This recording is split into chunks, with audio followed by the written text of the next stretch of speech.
Interface Video presents Fairfield Today. Brought to you by Fairfield Federal Savings and Loan, Fairfield Medical Center, Fairhope Hospice and Palliative Care, the Fairfield County Board of Developmental Disabilities, and the Frankie Smith Funeral Home.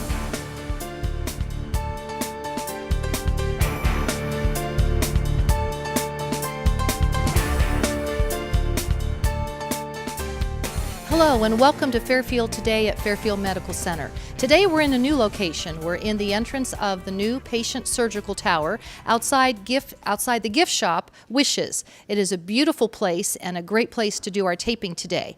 We're also celebrating this month National Doctors Day on March 30th, but FMC is going to be celebrating on March 18th, so we have a lot to talk about today. And in addition to all that, we have colorectal cancer month, so we're going to be talking about that a little bit later on. We're going to open our show today with Dr. Jennifer Miller, who is a pediatrician here at Fairfield Medical Center. Thank you for joining me today. No problem. It's a pleasure to be here. Well, and I guess you're here in recognition of Doctor's Day, which is very important. I can't imagine there's any of us that have not had a physician of some sort impact our lives. So we appreciate all you do, no matter what the age of the patients, but yours are little ones. Yes, we love the little kids. So if you go to a pediatrician, what generally are the ages that a pediatrician would see? Well, we see newborns, obviously, and our practice actually takes kids all the way up through when they graduate from high school and sometimes in through their college years, depending on where they're going. So tell us a little bit about yourself as a pediatrician. How did you come to Lancaster and join Fairfield Medical Center? Well, I did my residency at Nationwide Children's Hospital up in Columbus, just up the road, and when I was looking for a practice to join after residency, I interviewed here at Pediatric Associates in Lancaster and really liked the community feel. It's a small town similar to where I grew up and very family-friendly atmosphere in town, so it really drew me into this area. Are you from Ohio or around here or no? No, I'm actually from Peru, Indiana, but it's another small town type of community. When you were at Nationwide and now that you're here at Fairfield Medical Center, how does our local hospital, our medical center here, work with Nationwide? Is there some sort of relationship we have with them? Yes, since we can't do some of the higher acuity, really sick babies and older inpatient pediatric needs, we have an affiliation with Nationwide Children's Hospital. Well, they'll help take care of any of those sick patients that we can't take care of ourselves. So that's a great resource for us, and they also really are great about giving us training and teaching to keep us up to date on all the newest advances in pediatrics. Do pediatricians have specialties like, I'll say, other doctors? I guess we might segregate out, youngsters, if you will, from adults. But do pediatricians have specialties as well? And if so, do you have one? There are pediatric subspecialties. Generally, pediatrics in general is considered primary care, so that's what our practice does, is general primary care. So we're not specialized, but we refer to other specialized pediatric doctors, like up at Children's Hospital, where you have your endocrinologists that take care of diabetic kids and orthopedic doctors that take care of those kids. Any specialty available is generally through Children's Hospital. Dr. Miller, how did you know you wanted to become a doctor, and then how did you choose pediatrics? Well, that's interesting. I actually did all of my undergraduate work more heavily based in like science and research type of topics, and I did a internship one summer in Indianapolis there at Riley's Hospital for Children doing research, and realized I didn't like the research side of things so much as the application of the research, which is what medicine is. And through that summer and some of the seminars and experiences, I realized I liked medicine more than research and applied to medical school after that. That's wonderful, and you have a wonderful demeanor and temperament. I'm sure you do a great job with the kids. So what is the name, or I guess the formal name of your practice, and where is it located? We are Pediatric Associates of Lancaster, and right now we're at 1550 Sheridan Drive in the Colonnade Medical Center. And you accept new patients? Yes, we are accepting all newborns that we see in the hospital, and then select insurances of older children. So this time of year, there are many of us of all ages who are maybe struggling a little bit with our health. This time of year, what are you seeing in your young patients that are coming to you and your colleagues at your practice? This time of year, it's the chronic winter infections of cold viruses and things that lead up to chronic ear infections most often. And then we're actually having a late flu season this year. We're seeing flu coming to us in March. And so we're seeing a lot of influenza in our office. And generally that would be earlier? Yes, generally that's anywhere between November and May that it can hit, and March is just a little later than usual for most years. Working with youngsters, is it, I'll say, maybe more of a challenge to keep them well? You share germs and share toys, and maybe hand washing maybe isn't, they haven't become quite adept at that as maybe some adults have. What would be some tips for parents and grandparents who are watching today to maybe help them help the little ones in their lives stay healthier? It is really all about the hand washing and hand sanitizers and not sharing germs and drinks and foods and things like that. But also know that kids can get sick really frequently. They can get 10 to 12 colds a year, and that's not abnormal, and that's an okay thing. They're building up their immune system. So, you prevent what you can, but be accepting of the frequent illnesses as well. How large is your practice? How many doctors are there? And obviously it's growing and building with accepting new patients, but tell us about your partners and how big it is and those types of things. Right. Well, we are currently a 4-doctor practice. We have myself, Dr. Michelle Hensley, Michelle Gola, and Sarah Welsh. So we've got all 4 of us working full-time. All 4 of us actually did our training through Children's Hospital up in Columbus. We're all board certified and treat patients pretty much the same way. I think have a patient panel of maybe 6,000 patients or so that we see, but we love to grow, and we have weekend office hours, we have evening office hours, and a lot of availability for new patients. Very often in a multi-doctor practice, if someone has you as their doctor, there may be time where maybe one of your colleagues would step in. Is that how that works, and should families worry about that, or maybe not so much?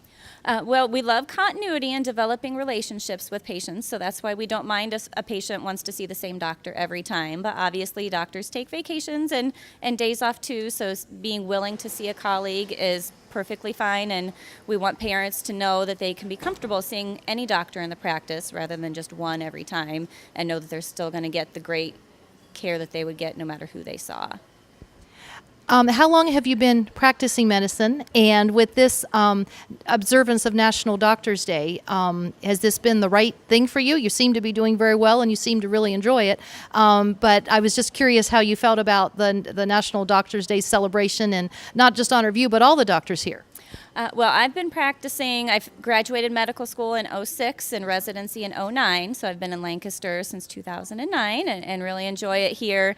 And, I'm thankful that we celebrate Doctors Day and very appreciative of all that, but I like kind of celebrating all the mentors and doctors that have gone before me that I've learned so much from too, like Dr. Harrison Rhodes, who started the practice, and all the other wonderful people, here at this hospital that have partnered with us and have become a great resource for us too.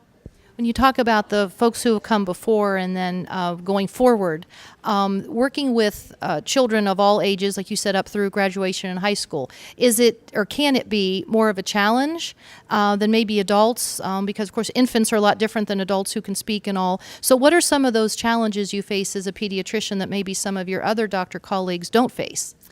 Well, definitely that is the challenge, is trying to figure out what's the problem when a kid can't tell you what the problem is. And that's where we partner with the parents so much and rely so much on their insights and intuition on what they think is going wrong and what they've noticed with their kid. So that's the biggest difference that we have compared to an adult doctor, is that we have to rely so much on a second-hand history to help diagnose our patients. But it's usually not a problem. Does the size of the littlest, does that make a difference? Everything's just so much smaller when you're trying to examine and that type of thing. It does make it a little bit of a difference. And they're wigglier. Yes, you do have to not be afraid to hold them down in order to get a really good ear exam, but that's part of the business. That is part of the business. Told you earlier, I don't have children, but I've observed many parents, and that's how I know they are very wiggly. So I would think that would be one of the challenges of at least what you do. Right. Are there... When parents come in for an appointment, and you had mentioned how important their observations and insight insights are to their child. What can they prepare or have ready to discuss with you before they come to make the time with you and your colleagues at your practice, fruitful and beneficial so the child can get better? Definitely, listing out what concerns they have if it's a well visit, any concerns they want to talk to us about at a well visit that we don't miss, since we wouldn't see them again unless they're sick. And if it's a sick visit, knowing, when the symptoms started, what the symptoms are, and if they had seen, an ER provider or urgent care provider and were put on other medications, knowing what those medications are is really helpful when we try and treat going forward, so that we don't, reuse medications that may not have worked in the past. Are there is there a general schedule, if you will, for when appointments should be made and when certain things should be done at certain times as infants grow into toddlers, then into school-age children, then as they age? Is there kind of a, I would say, generic schedule, but generally then it may need adjusted for each patient? But is there something like that parents and you would go by, at least for wellness visits and other things? Yeah, we see a lot of infants on a typical schedule, at 2 weeks of age, 1 month of age, 2, 4, 6 months of age, getting all their shots and going forward with the typical shot schedule that coincides with their well visit schedule.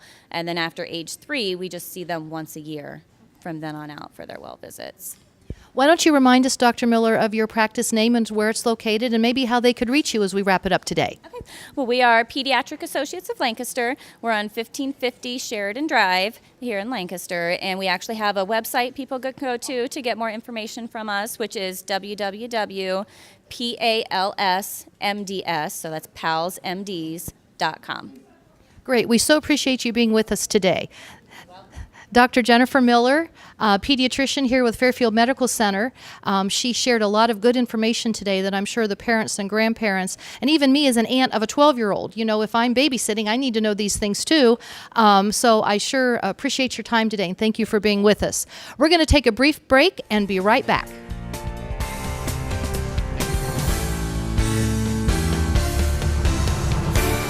Welcome back to Fairfield Today from Fairfield Medical Center. We appreciate you joining us, and we are located at the entrance of the Patient Surgical Tower outside of the Wishes Gift Shop. If you haven't been there yet, please make sure you stop in and look at all the nice things they have for spring. There's a great variety of all kinds of things, so stop in and check it out sometime. It's also near the coffee shop, so you might want to pick up a cup of coffee while you're here as well.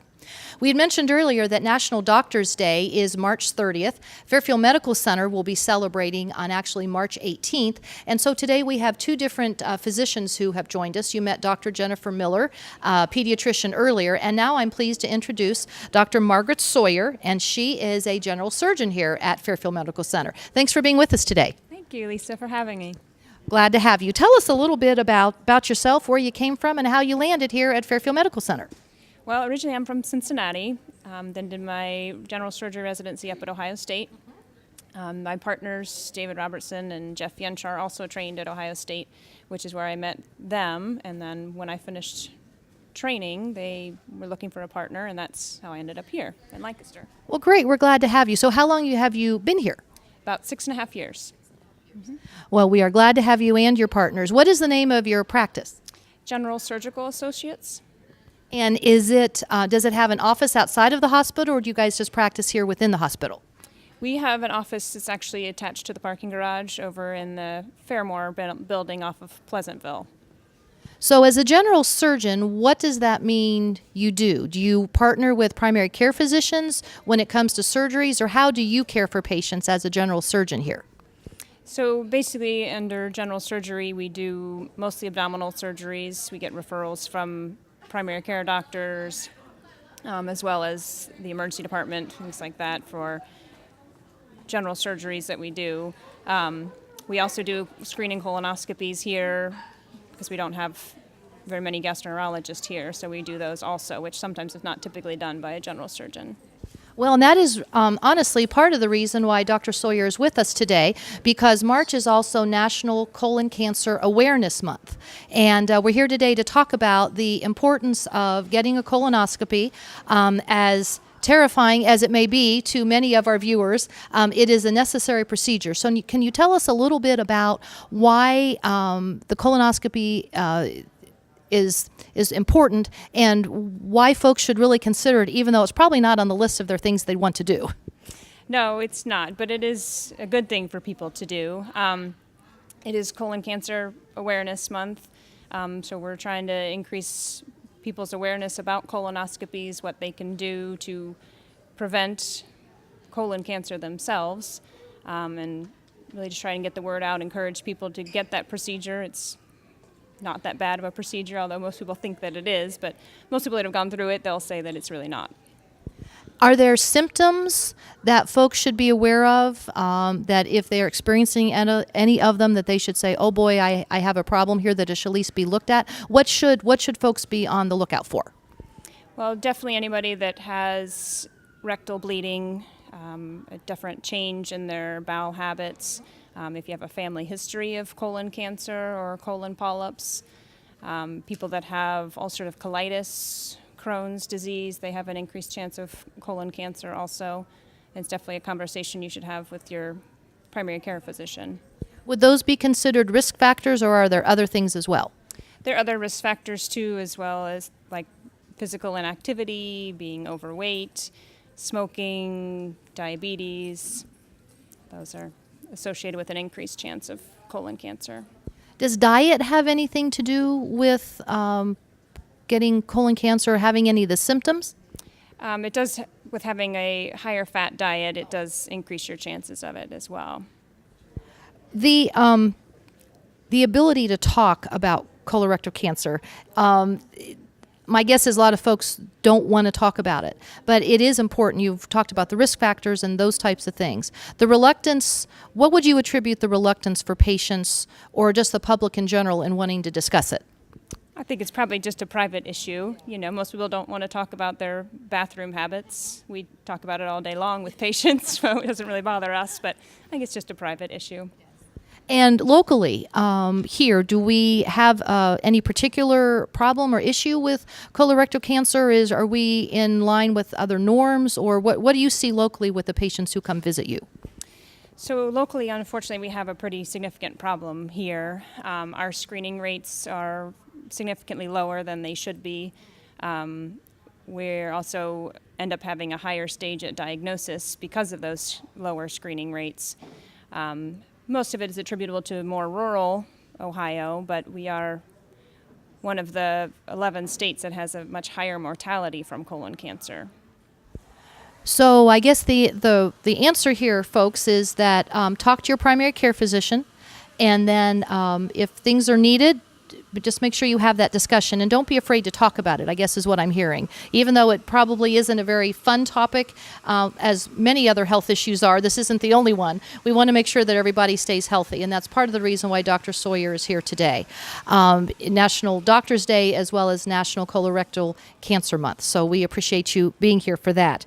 Are there specific ages or screening frequency as people reach a certain age or as they age that they should take into account? Yes, we recommend for the general population that their colon cancer screening starts at the age of 50. If you have a first-degree relative, so a parent, brother and sister, or a child that has colon cancer, we recommend you start screening earlier, 10 years before their diagnosis. Family history of colon polyps, also a good idea, to talk to your doctor about being screened or any of those symptoms, risk factors that we talked about. Are there events or activities that FMC or your practice or others are doing in recognition of Colorectal Cancer Awareness Month? We are partnering with some local organizations, also with the American Cancer Society. We have a big push to increase our screening rates across the country and also here locally up to 80% by 2018. So, are we close to the 80%? No, we're not, unfortunately. With the screenings, can you explain a little bit about the prep ahead of time and then during the procedure, what folks might expect? You said earlier that it's those who have gone through it, it's really not as bad as it sounds. Can you maybe just very broadly explain what folks might expect if that's something that they would need to have done? Yeah, we have to do a prep the day before the procedure. There's a variety of different preps that people use. There are some lower volume preps now that we're using that are very well tolerated. Most people don't have a problem with it. One that I use, it's just 6-ounce drink that you drink twice before the prep, and then just a lot of water after that to flush everything through. And then as far as the procedure goes, we do it under conscious sedation. Most people don't even remember, don't even know they've had the procedure done. Most people say the prep is the worst part of the procedure, and now with the lower volume options, people are tolerating it much better. Well, in my past, as I have observed, the large volume of the liquid that needed to be ingested, again, to clear the colon so a proper examination could be done, always was the challenge. And then with the lower volume, that certainly would have to make it easier. And then is this an inpatient procedure, outpatient? You stay overnight? Are you in and out in a day? How does that work? Yeah, you're usually in and out within a couple hours, just depending on how much sedation you need for the procedure and how quickly you wake up. So it's outpatient procedure. You go home the same day. Somebody has to drive you home because of the sedation, but other than that, pretty easy. You don't have to miss work other than the day of the procedure. Is there anything in particular you'd want the general public to know that we haven't already talked about? Just talk to your primary care doctor about getting screened, and hopefully we can increase those screening rates. Well, it sounds as if that fear is probably the biggest obstacle to having the screenings done. And we talked earlier how that can be a little, maybe a little more private issue than maybe people want, but that's true of so many medical issues. So please don't overlook your health or that of a loved one out of fear, whether it's this ailment or any others. Screenings are really important from head to toe, and we would certainly include your colon and colorectal cancer awareness as part of that. If folks needed to reach you, Dr. Sawyer, how might they do that?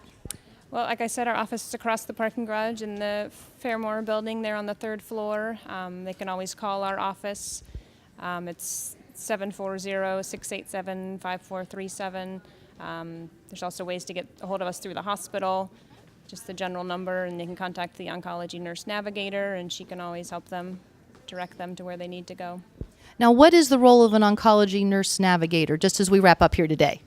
She's basically a patient representative to help patients, guide them through their care, direct them where they need to go, answer any questions. Just basically there's a good resource for all patients, and especially those battling with cancer.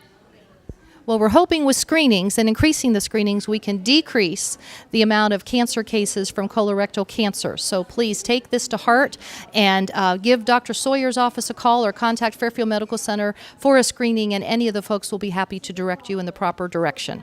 Dr. Sawyer, thank you for being with us today. We appreciate your time and, most importantly, your information. Thank you. We're going to take another quick break and be right back.